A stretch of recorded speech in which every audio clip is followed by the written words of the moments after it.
Hello movie lovers. Puri Jagannath Liger flop తర్వాత and Ismart Double Ismart alias flop తర్వాత అసలు పూరి జగన్నాథ్ పని అయిపోయింది అనుకున్నారు. కానీ కాదు. ఎప్పటికీ పడి పడి లేచే కిరీటం అలల్లాగా ఎప్పుడు పైకి లేచే కిరీటమే మన పూరి జగన్నాథ్. సో కాస్ట్ గురించి మాట్లాడుకుందాం. విజయ్ సేతుపతి, నివేద థామస్, రాధిక ఆప్టే, టాబు, ఇప్పుడు విద్యాబాల. అసలు ఈ సినిమా గురించి విశేషాలు మనం మాట్లాడుకుందాం. సో పూరి జగన్నాథ్ దర్శకత్వంలో విజయ్ సేతుపతి సినిమా అంటే వేరే లెవెల్ ఉంటుంది. అలాగే బాలీవుడ్ స్టార్ విద్యా బాలన్ కూడా ఇది నటిస్తుందంటే వేరే లెవెల్. షూటింగ్ జూన్ 2025లో ప్రారంభమవుతుంది. ఇది పొలిటికల్ క్రైమ్ థ్రిల్లర్ లేకపోతే ఈ crime thriller or political.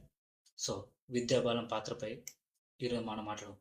So puri Jagannadh తాజా ప్రాజెక్టులో విద్యా బాలన్ ఒక కీలక పాత్ర పోషిస్తున్నారు. సో ఆమె ఈ సినిమాలో ఒక ఇంటెలిజెన్స్ ఆఫీసర్ పాత్రలో కనిపిస్తున్నారని టాక్ వినిపిస్తుంది.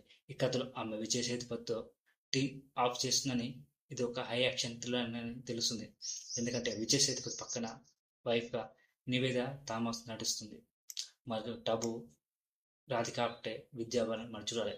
ఈ సినిమా ఒక అంతర్జాతీయ క్రైమ్ ఇండికేట్ మీద ఆధారపడి ఉంటుంది అని అనిపిస్తుంది. విజయ్ సేతుపతి ఒక మాస్టర్ మైండ్ క్రిమినల్ పాత్రలో ఉంటారని అనిపిస్తుంది. విద్యా బాలన్ ఇంటర్పోల్ ఆఫీసర్గా అతని practice fight scenes, mind games so వేరే లెవెల్లో ఉంటుందని తెలిసింది.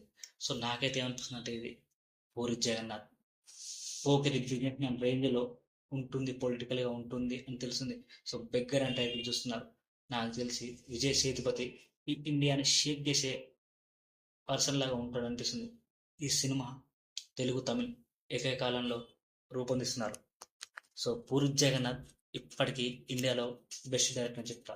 నాకు ఫేవరెట్ సినిమా, ఫేవరెట్ రాజమౌళికి, రాజమౌళి తండ్రికి, చాలా మందికి Puri Jagannadh is favourite director. మీరు కామెంట్లో చెప్పండి.